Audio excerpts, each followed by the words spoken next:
The rain had been falling over Brooklyn for hours, the kind of cold, punishing downpour that blurred the world into streaks of light and shadow. Emma Collins stood behind Rosie's diner with two overstuffed trash bags leaking onto her sneakers, her jacket clinging to her shoulders, hair already plastered to her cheeks.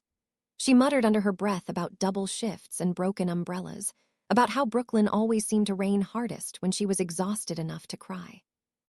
The alley behind the diner smelled of wet cardboard and old fryer oil. Neon from the buzzing signs spilled pink and blue across the puddles. Emma shivered as she hefted one trash bag into the dumpster, its metallic slam echoing off brick walls. She reached for the second bag, then froze. There it was. A sound that didn't belong in an alley. Soft at first, almost swallowed by the storm. A cry, thin, desperate, the kind that pierced something primal inside her. Emma's breath stilled. She strained to listen. Another cry, higher pitched, then a second one overlapping it, like two tiny, panicked heartbeats beating out loud. Babies. Her pulse kicked into high gear. She dropped the trash bag, letting its contents spill across the wet asphalt, and stepped deeper into the alley. "Hello!" Her voice barely rose above the rain. "Is someone there?" The crying grew louder, more frantic. Emma's heart slammed against her ribs as she rounded the far side of the dumpster, where the security light didn't reach. Her eyes adjusted slowly, and then she saw them.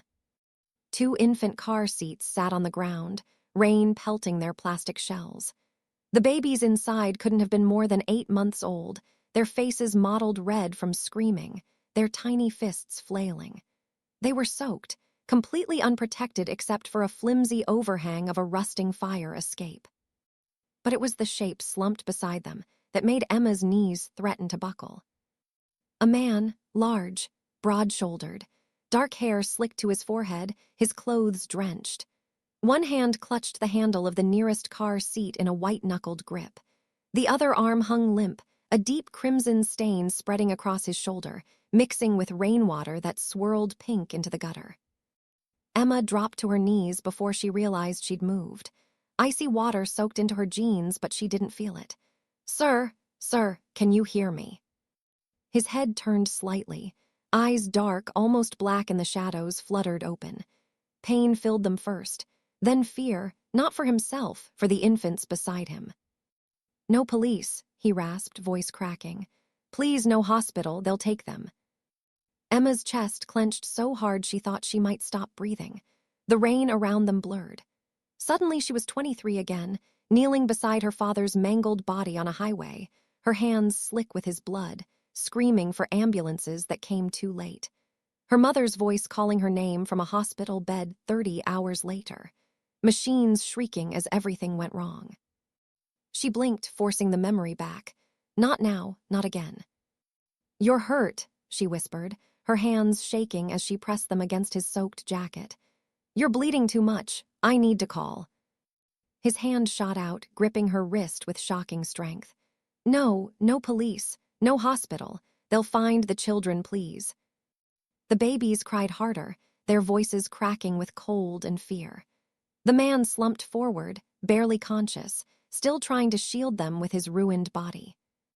Emma looked at the twins, at him, at the storm, at the alley that suddenly felt like the center of some fate she hadn't asked for.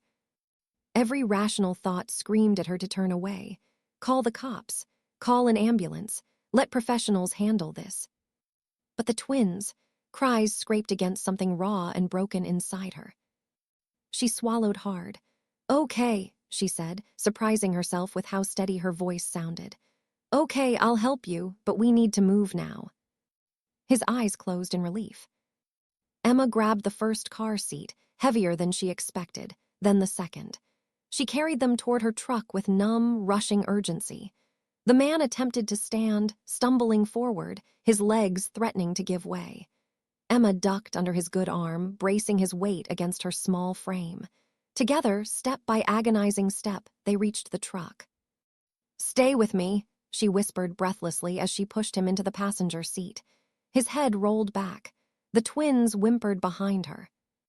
Emma slammed the driver's door shut, heart pounding so loud it drowned the rain. She didn't know who this man was. She didn't know why he feared hospitals. She didn't know who was chasing him. But as she gripped the steering wheel with trembling hands, she knew one thing for certain. Whatever she'd just done, her life would never be the same again. Emma had never driven so fast in her life. The rain hammered against the windshield like fists trying to break through, and the wipers struggled to keep up. The man beside her slumped sideways, his breath shallow, his skin turning the frightening shade that meant blood loss. She kept glancing at him, then at the road, then at the two infant car seats in the back, where the babies whimpered softly, too tired to scream anymore. Her apartment was only minutes away, but every second felt like a countdown. She whispered to the twins, almost their "I promise" just hold on her voice, shaking more than she wanted to admit. The man stirred his fingers, twitching against the seat, his voice barely a whisper. "They can't find us, please. You don't understand. If they find us, everything ends." Emma wanted to ask who they were, why he was running, why he was bleeding in an alley with two babies. But the words lodged in her throat because deep down, she already knew. It was something dark, something dangerous, something she should never have stepped into. She pulled up to the curb in front of her building, heart thudding as she scanned the empty street for anything out of place. No cars, no flashing lights, no silhouettes moving in the shadows. She helped him out of the truck, his weight collapsing heavily onto her, as she half-carried half, dragged him toward the entrance, rainwater dripping off them, both like they had risen straight out of the storm. The stairwell smelled like old paint and damp concrete. Every step groaned under their combined weight by the time she reached the third floor. Her legs shook, and her lungs burned. She kept whispering, stay awake, don't close your eyes, not yet." She guided him inside her small apartment, and he sank onto the couch like his body had finally found permission to fall. Emma ran back outside for the twins, grabbing both car seats with trembling hands. She hurried back up the stairs, her heart leaping at every echo, every distant footstep, every creak from the floor above, as if the whole building was holding its breath, watching her break every rule she had ever lived by. Once inside, she locked the door, bolted it, chained.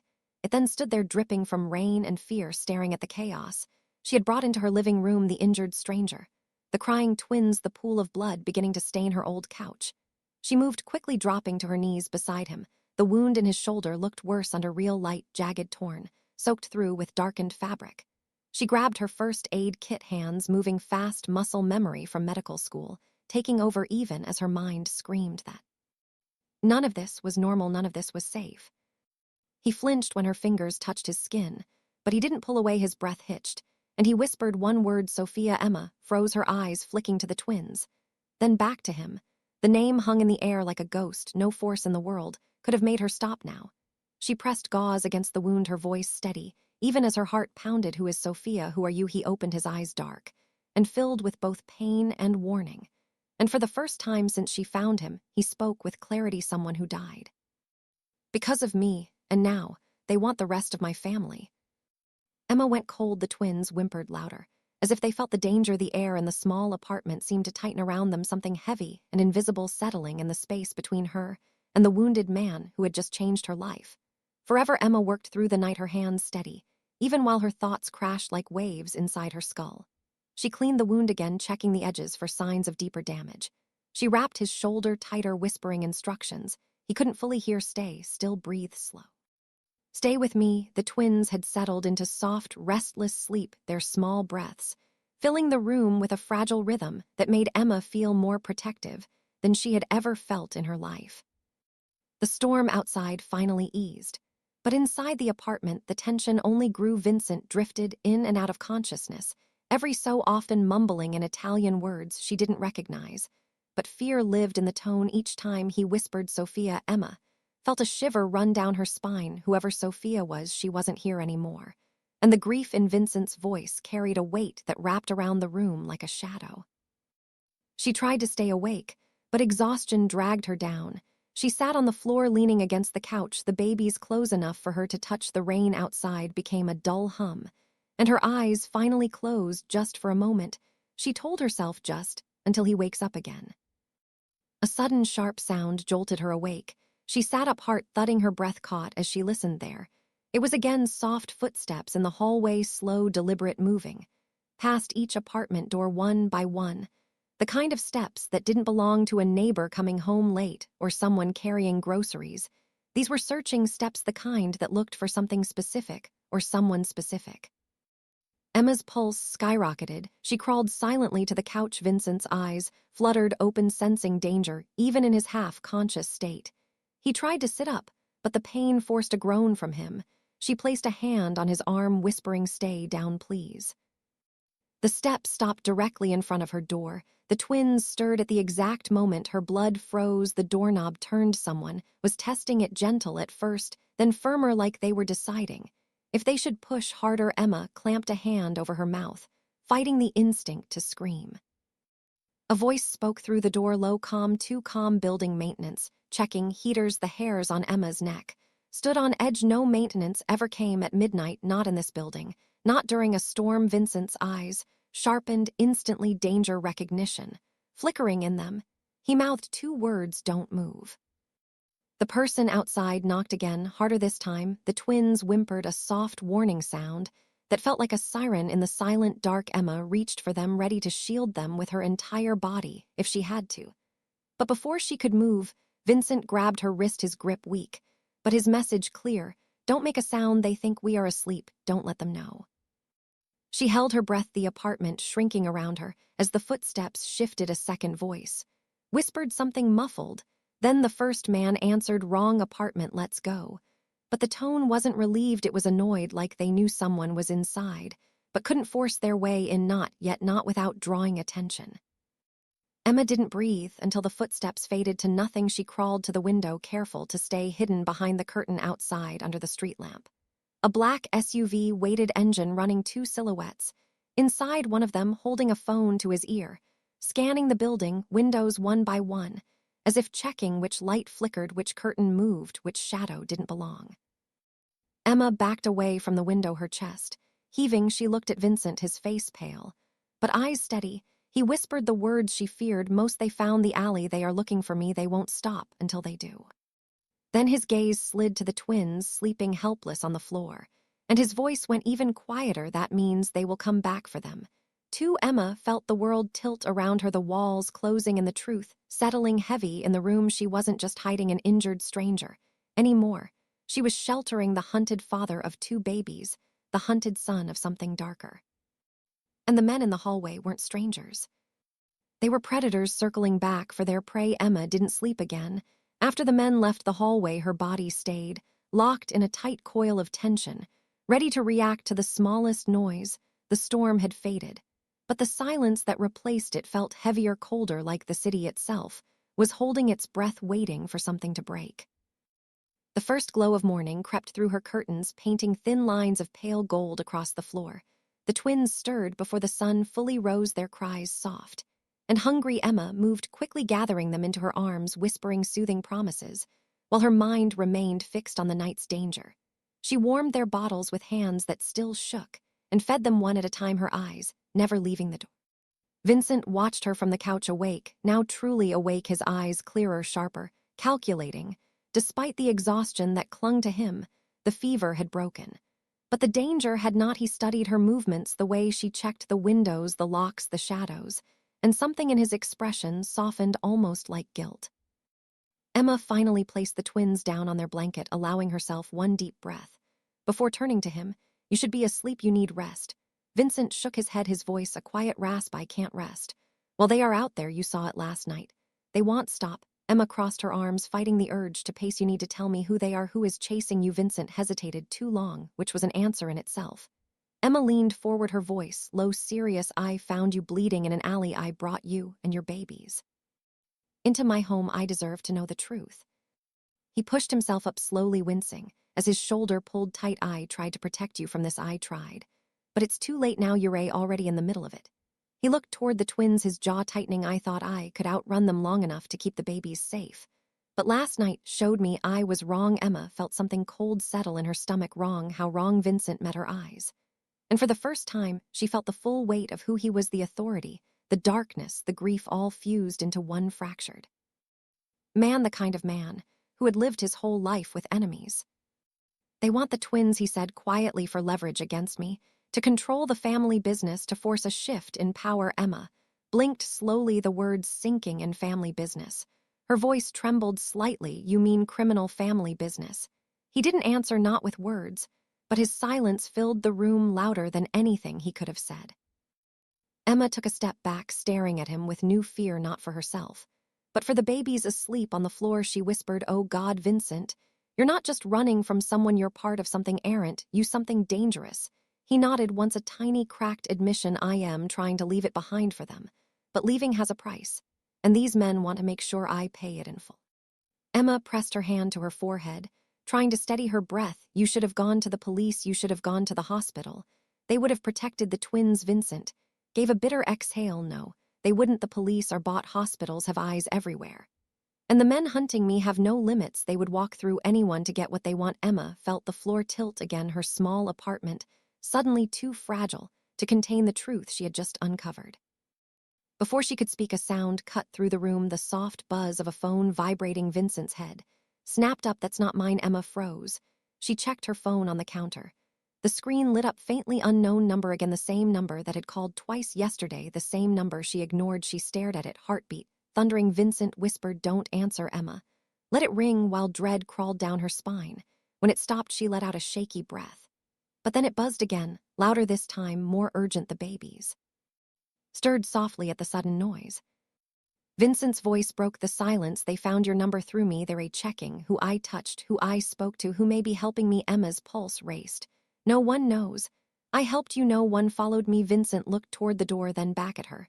"They don't have to follow you, they just have to wait to see who cracks first." Emma's stomach dropped as the phone buzzed a third time, long and insistent. Her apartment was no longer just a hiding place. It was a ticking trap, waiting for someone to open the wrong door or answer the wrong call. And now the men from last night weren't just searching the building. They were reaching directly for her. Emma let the phone buzz until it finally fell silent. But the quiet that followed felt far more dangerous than the ringing. Her apartment seemed smaller now, the walls too thin, the locks too weak, her heartbeat too loud. Vincent watched her with an expression she couldn't read, something between fear and regret, and a heavy guilt that settled in the room like smoke. The twins whimpered again, sensing the tension even in their half-sleep. Emma rushed to them, kneeling beside their blanket, her hands trembling as she comforted them. Her breath came shallow, each inhale feeling like it might shatter her chest. She whispered to them softly, even though she wasn't sure who she was trying to soothe, the babies or herself. Vincent shifted on the couch, attempting to sit upright, but pain forced him back. Emma looked over at him, her voice barely above a whisper. "Tell me everything right now, no more pieces, no more half-truths." Vincent stared at the ceiling like he was choosing his words carefully. Then he met her eyes. "I wasn't supposed to survive the attack in that alley. They wanted the twins to disappear with me, one clean sweep. One message sent." Emma felt her stomach twist. "Who would do that?" Vincent answered with a quiet bitter laugh. "My own people, my own family. Or what is left of it. Betrayal, it always comes from inside." The word betrayal echoed in her mind like a warning siren. Emma pushed herself to her feet, pacing the small space between the couch and the kitchen. Every second made her nerves jump higher. "Last night, men were outside. This morning, your enemies are calling my phone." She whispered sharply, "How long before they come back?" Vincent's jaw tightened. "They will come back. They always return for unfinished business." Emma stopped pacing. She felt something shift inside her, something fierce and unshakable. "What do they want exactly?" Vincent's eyes flicked toward the twins. "They want control. The boys are heirs, even if they are just babies. They carry the name, the bloodline. And to men like them, that means power." Emma's breath hitched. "So all this is about power?" Vincent nodded. "And a dead wife, and a man who refused to obey their plan." He paused, then added quietly, "Sophia didn't die in childbirth like they said." The room turned colder. "Sophia, you said she died. Because of you." Vincent's eyes darkened. "She died because she tried to run. She begged me to leave the business to protect our children. I didn't listen. And she paid the price." He swallowed hard, his voice rough with regret. "I won't let them take the twins too." Emma felt her heart twist. She had seen grief before, but never like this, never so raw, so consuming. Before she could respond, a sudden knock shattered the fragile stillness.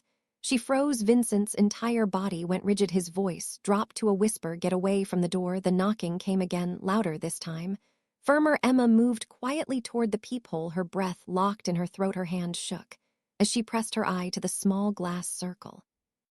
An older woman stood outside, holding a paper bag, her face tense, eyes darting down the hallway, as if afraid of being watched. "It's Mrs. Rivera." From next door, Emma whispered. Vincent frowned, surprised. Why would she be here at this hour? Emma watched through the peephole as the woman pressed her ear to the door and whispered urgently, "Emma, open up, please. I know you're in danger." Emma's pulse spiked, her legs felt suddenly weak. Mrs. Rivera whispered again, faster this time. "They were here last night, men, asking about a woman who brought in 2 babies. They knocked on my door by mistake. They described you." Vincent mouthed one word, "Do." But Emma's hand was already reaching toward the lock, torn between fear and trust. As the old woman's whisper trembled through the door, "Hurry, before they come back. I know who those men are. I know what family they belong to. And I know what they want." Emma's fingers hovered over the lock, frozen between 2 choices: open the door and risk everything, or stay silent and risk even more. The hallway outside went still, too still, as if someone else was listening in on both sides of the door. And the moment Emma chose would decide all of their lives. Emma stood frozen, her hand hovering above the lock. The air in the apartment, thick enough to taste every instinct, screamed at her to back away, to protect the twins, to listen to Vincent, who shook his head slowly, warning her without a word. But Mrs. Rivera's voice seeped through the door, trembling with urgency. "Emma, please. I don't have much time. They'll come back. Any moment. You need to let me in." Emma's heart pounded as she looked at Vincent, his face pale, but focused, his eyes sharp despite the pain. "Who else knows she's here?" he whispered. "No one," she answered. But even as she said it, the buzzing dread in her chest told her the truth was already slipping from her control. Danger was creeping underneath her door before she could stop it. The hallway fell silent, so silent that she could hear the faint hum of the faulty light fixture flickering above Mrs. Rivera's shadow, wavered under the door as if she were shaking. Then the old woman whispered one last time, her voice cracking, "Emma, if you don't open now, it will be too late." Emma turned the lock, ignoring Vincent's muffled curse. The chain rattled as she slid it free and cracked the door just enough for the older woman to slip through. Mrs. Rivera stumbled inside, clutching the paper bag to her chest, her breath quick and uneven. She shut the door behind her with shaking hands, her eyes darting around the apartment until they landed on Vincent. She flinched, but not from fear, more from recognition. Emma's breath caught in her throat. "You know him, don't you?" Mrs. Rivera nodded slowly, her eyes heavy with a sorrow Emma didn't understand. "I used to work for his family a very long time ago. Before things got bad." Vincent's expression hardened. "You should have stayed away." Mrs. Rivera shook her head. "I tried. But they came last night, knocking on every door in this building. They are searching for you and those babies, and they aren't leaving until they find them." The twins started crying again, their small voices filling the room with desperation. Mrs. Rivera rushed to them without hesitation, gently rocking the nearest baby. As if she had done it 1,000 times, Emma felt the sting of tears. She wanted to trust the woman she had shared hallways and laundry rooms with, but something inside her insisted every choice she made now could save them or destroy them. Vincent's voice broke through the tension with low, steady certainty. "What did they tell you?" Mrs. Rivera released a slow breath. "They said you stole from them, that you betrayed them. They said the twins belonged to the family, and that the mother refused to cooperate, so she was dealt with." Emma felt her chest collapse. "Sophia is alive," she whispered. As if saying it hurt, Mrs. Rivera looked down. "No child, her mother died protecting them." Vincent closed his eyes, grief tightening every muscle in his face. Then Mrs. Rivera's next words sliced through the air. "They also said the twins were promised to another man as leverage, promised like property, and that he is on his way here himself." The noise in Emma's head turned into a deafening roar. Another man, someone claiming ownership, someone powerful enough to chase Vincent through a city and send men to search building by building. Emma's legs trembled as she moved to the window, her hands parting the curtain just enough. The black SUV was back this time, a second one behind it. 3 men stood outside, scanning windows, their posture calm, confident, as if they already knew what floor to breach. Whether she opened the door or not, they would come for them. She turned back toward Vincent and Mrs. Rivera, her voice barely steady. "We can't stay here. They know the address. They know my name. They know where to look." Vincent pushed himself upright, jaw clenched. "Then we need to disappear before they step inside." A single loud knock pounded against the door so hard the wood shook. Babies cried louder. "Mrs. Rivera," gasped. Vincent reached for Emma with urgent desperation. "They're here, and this time they won't pretend to be maintenance." Emma stared at the door, heartbeat roaring in her ears. every second shrinking faster than she could breathe. They had no time, no plan, and no safety left. The only thing she knew for certain was this moment decided everything. Stay and die, run, and maybe survive. The pounding came again, louder, angrier, as the first lock snapped under the force. Emma grabbed the twins, her decision made without words, and whispered the only thing that mattered, run now. Emma didn't remember grabbing the diaper bag. She didn't remember scooping one twin into her arms and handing the other to Mrs. Rivera. All she felt was the pounding urgency in her chest, the kind that turns instinct into action. Vincent pushed himself off the couch, his face contorted with pain. But he didn't hesitate. He moved toward the back of the apartment, leaning on the wall for support, breathing hard. Go to the fire escape, he whispered. They won't expect you to run that way. Another blow hit the door, splintering wood fragments across the floor. The frame trembled, the hinges groaned. The men outside weren't pretending anymore. They were forcing their way in. Emma ran to the window and shoved it open. Rain-soaked wind rushed inside, freezing her skin. She helped Mrs. Rivera climb through, with the baby strapped tight to the woman's chest. Then she turned to Vincent, who was gripping the edge of the counter to stay upright. You can't climb like this, she whispered, her voice breaking. Vincent didn't argue. He grabbed her hand, steadying himself against her weight. We'll climb, he said. But I won't be fast. Go first. Emma pressed a twin against her chest and stepped onto the metal grate of the fire. Escape. The slippery surface threatened to send her tumbling. But she braced herself, breathing through the fear. The wind howled between the buildings, the street below glowing faintly from the scattered streetlights. Mrs. Rivera was already halfway down the next flight when Emma heard a deafening crack. The front door finally gave in. Heavy footsteps stormed inside, voices shouting orders. A man yelled, "There are baby things here, he has to be close." Emma's blood turned to ice. Vincent leaned out the window, his hand gripping the frame.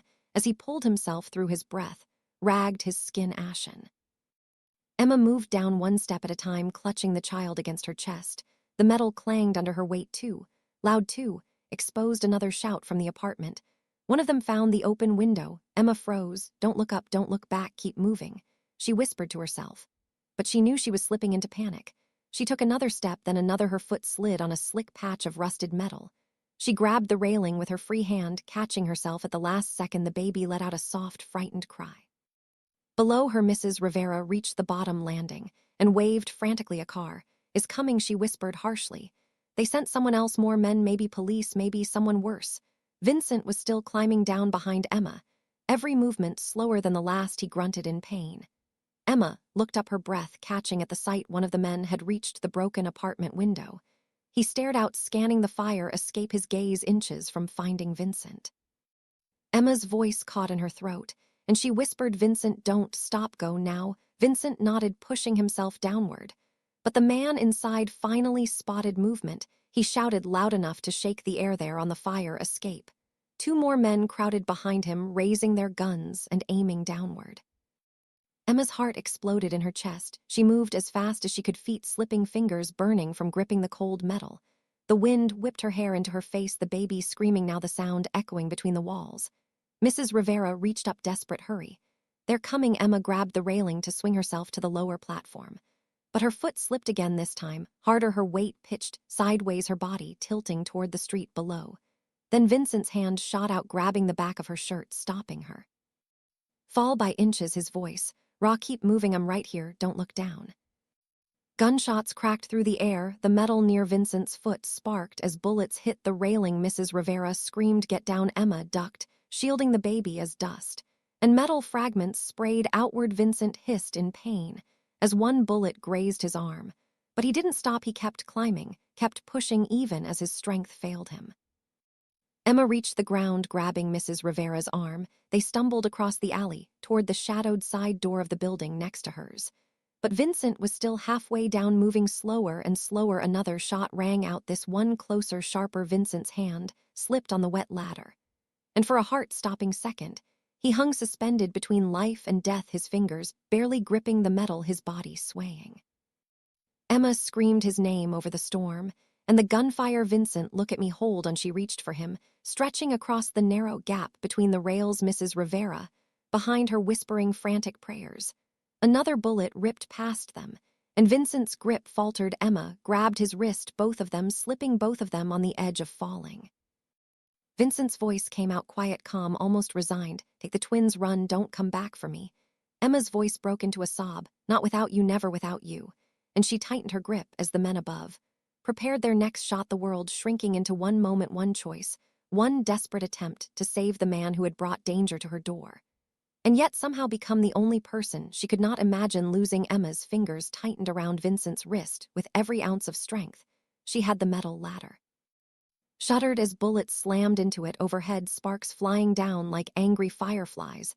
The storm wind carried the gunshots in sharp echoes between the buildings. The twins wailed in terror, their cries slicing through the chaos, pushing Emma into a deeper level of fear and determination she never knew she possessed. Vincent's grip kept slipping, his skin slick from rain and blood, his breath ragged. Emma leaned out farther than was safe, her feet barely touching the ground, her arms stretched to the point of pain. She whispered through clenched teeth, "Don't let go, Vincent, don't you dare let go."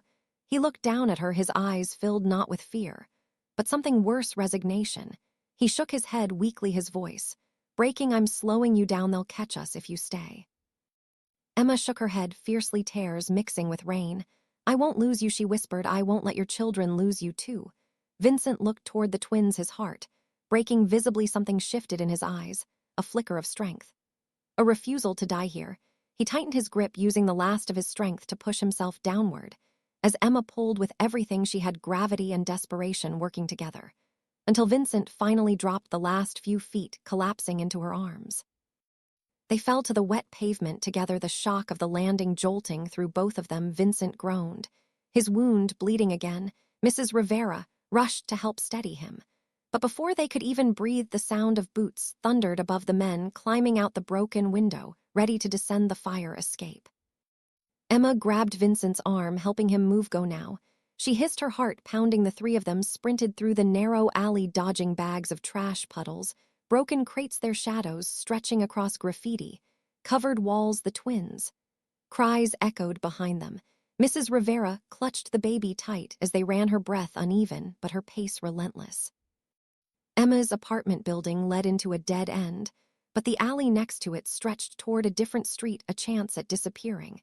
Emma pulled them that direction, feeling the walls closing in around them as shouts echoed overhead. Someone yelled they're heading east. Cut them off, another answered, already their move. Panic surged through Emma as she saw the glow of approaching headlights sweeping across the far corner of the alley. Mrs. Rivera gasped, "They're boxing us in." Vincent stumbled, nearly falling. Emma and the older woman caught him on both sides, practically dragging him as they pushed forward, his blood warm against Emma's fingers as she clung to him. The alley opened into a wider service road behind a row of locked warehouses. Barbed wire fences lined both sides, useless barriers. In a moment like this, a car screeched around the corner, its tires skidding on wet asphalt. Two men jumped out, slamming the doors behind them. Guns raised, one shouted, "Drop the kids." Vincent, "Stop running, and we end this clean." Emma's lungs seized. Vincent stiffened at her side, his jaw clenching. "No," he rasped, voice shaking, "you hurt my wife. And now you come for the boys, you get nothing." The men exchanged a look, confusion flickering across their faces. "Wife," one of them muttered. "She ran, didn't she?" Emma grabbed Vincent's arm, squeezing hard. "Don't let them distract you, we need to move now." But there was no way forward, no way back. They were trapped between alley walls and armed men. A desperate silence fell over them, just long enough for Emma to hear something behind her, the faint rumble of an engine, a car approaching from the opposite side. The men turned at the sound, confused. Headlights burst into the narrow road, blinding everyone. The car swerved toward them, stopping just inches from Emma, its doors flying open. A man in a dark coat shouted, "Get in now, move." Mrs. Rivera grabbed Emma's shoulder, whispering breathlessly, "That's one of his people." Vincent collapsed against Emma, unable to stand, as she and Mrs. Rivera dragged him toward the open car. Bullets rang out behind them, ricocheting off metal. Emma shoved the twins inside, threw herself in after them. Mrs. Rivera jumped in last. The stranger slammed the doors shut, yelling, "Hold on." The car roared forward, tires screeching as gunfire exploded behind them, the alley shrinking into nothing as they sped away. Emma held the twins close, her heart racing. Vincent slumped against her, barely conscious, his blood soaking into her shirt. The stranger driving glanced back. Once his voice grim, "They found the traitor and your family boss. That's how they tracked you here. There's worse coming than these men. Emma tightened her grip around Vincent, terror flooding her, as she whispered what could be worse than this. The driver didn't look back again, his voice. Cold, the man they sent to take the twins himself, is already in New York. And he isn't coming to negotiate, he's coming to collect her blood, ran cold. As Vincent whispered the name of the man she had never heard before but one the entire city feared. And that name changed everything forever. The name Vincent whispered settled inside the car like a cold weight so heavy Emma felt it press against her ribs. She didn't know the man he spoke of. But the terror in Vincent's voice told her everything she needed to know. This wasn't just another enemy. This was someone powerful enough to shake Vincent to his core, someone whose arrival meant the rules had changed completely. The car sped through the empty Brooklyn streets, weaving around corners with a speed that threw Emma sideways. She tightened her grip on the twins, each heartbeat pounding like a countdown. Vincent leaned against her, barely conscious, but aware enough to whisper, "Stay low. Keep their faces covered. If he sees them, it's over." Emma swallowed hard, a knot forming in her throat. "Who is he?" Vincent forced the words out through pain, his voice thin. "Antonio Falcone." Emma didn't know the name, but the driver flinched violently at the mention of it, his knuckles whitening around the steering wheel. Mrs. Rivera gasped, softly making the sign of the cross. "Antonio Falcone." The man whispered from the front seat. "Is the man who wanted Sophia dead? He's the one who wants the twins claimed by his side. They say he's the next heir if Vincent and the boys disappear." Emma felt her breath falter. The storm outside had nothing on the hurricane inside her chest. This man wasn't just dangerous, he was the keystone in a mafia power struggle, a man who saw children as weapons and family loyalty as a currency. The car suddenly swerved right into a narrow industrial street, lined with abandoned factories. The driver turned off the headlights, plunging them into darkness. Emma pulled the twins closer, trying to quiet their soft whimpers. Vincent's hand found hers, weakly squeezing it, his voice trembling. "Don't be scared, Emma. You saved me. You saved them." The car slowed as the driver guided it behind a half-collapsed warehouse. The engine cut off, leaving only the sound of distant sirens and the rush of rain. Emma looked around, fear crashing in. "Where are we?" The driver checked the rearview mirror, scanning for any sign of movement. "This is one of our safe spots. Only a few people know it." "But if Falcone is here, nothing is safe for long." Mrs. Rivera held one of the twins close, rocking him gently, her voice trembling. "Child, we can't stay here. Vincent can't run, he can't fight, he can barely breathe. We need help, real help." Emma turned to Vincent, her voice cracking. "Tell me what to do. Tell me how we survive this." Vincent forced himself upright, leaning heavily against her. He looked at her face with a raw, vulnerable intensity, his voice barely more than a breath. "There is only one way we survive. We have to leave New York tonight, before Falcone finds this car, before he finds you." Emma's heart clenched. "What about you? You can't move, you can't travel." Vincent shook his head slowly, his eyes dark with a truth he had been avoiding. "Falcone doesn't want me, he wants the twins. And he wants whoever protected me. If you stay, you become leverage." Emma felt something inside her fracture, the edges sharp and burning. "So what, you want me to leave you behind?" Vincent's jaw tightened in pain and emotion. "If it keeps you safe, yes." She grabbed his shirt, pulling him closer, even as tears blurred her vision. "I won't leave you, Vincent, not now, not after everything." Vincent's breathing hitched, and for a moment the world stopped inside that cold, dark car.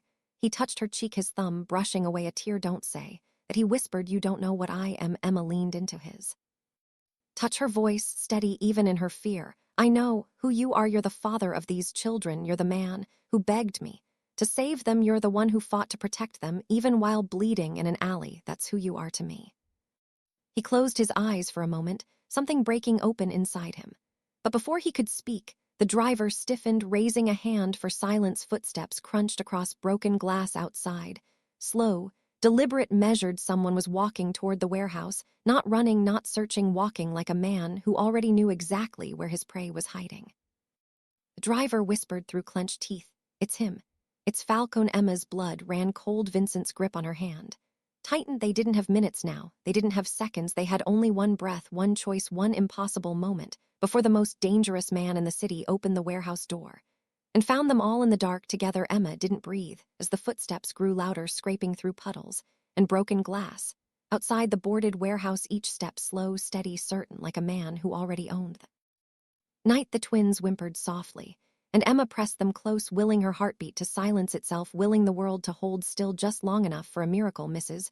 Rivera clutched the other twin, whispering a prayer under her breath, while the driver reached for his gun, hands shaking. But trying to stay steady, Vincent leaned against Emma, his breath shallow, his skin cold. But his eyes were open and sharp. With the knowledge of what was coming, he whispered, "Stay behind me." But he could barely sit upright, much less protect them, yet even now he tried. The warehouse door creaked under pressure, a low groaning sound, like something ancient being forced awake. The driver aimed at the entrance, waiting for a face to appear, waiting for the moment he would either shoot or die trying. Then the door stopped halfway open, rain blowing in like a curtain. And a silhouette filled the crack, tall, broad, wearing an expensive coat. Despite the storm, the figure stepped inside, and the air itself seemed to shrink around him. Antonio Falcone had arrived. Emma knew it instantly, not because anyone said his name, but because of the way the room changed, the way even the shadows seemed to retreat from him. His face was calm, handsome in a cruel, cold way, a man built from marble and ambition. His gaze swept the warehouse with the ease of a predator. And when his eyes landed on Vincent and the twins, his smile appeared slow and satisfied, as if he had finally found what belonged to him. Emma stood up before she could think, her body moving on something deeper than instinct. Vincent grabbed her wrist, but she pulled free, stepping in front of him, shielding him and the babies with her own body. Antonio's eyebrows lifted, amused, bold. He said, his voice smooth, "You must be the waitress I have heard about." Vincent struggled to rise, but pain dragged him back down. "Leave her out of this." Falcone. Antonio stepped closer, still smiling. "Why would I? She's the one who kept you alive. She's the one who protected the heirs. I should be thanking her." Emma's stomach twisted at the word heirs. Antonio wasn't here to kill the twins. He wanted them alive, and raised under his control like weapons for a future war. She clutched the babies tighter and said, "You're not taking them." Antonio stopped inches from her face. His smile vanished, his voice dropping to something far darker. "Girl, you don't know the world you stepped into. I already have men on every block between here and Queens. There is no escape for you, no escape for them." The driver raised his gun, and Antonio moved so fast Emma barely saw it. A flash of metal, a twist, a brutal efficiency. And the gun skittered across the floor. Antonio didn't even break a sweat. Vincent forced himself upright, using the wall for balance, sweat beading on his forehead. "Falcone, enough. This is between you and me. Leave the children out of it." Antonio looked back at him with cold amusement. "They are the reason this is between us. Vincent, the family needs an heir. Your wife should have given me control years ago. But now fate delivered them to me. Anyway." Emma felt something break inside her. "Sophia." He was talking about Sophia. She whispered, "What did you do to her?" Antonio barely glanced her way. "She made choices that conflicted with family interests. Those choices have consequences." Emma's whole body ignited with rage.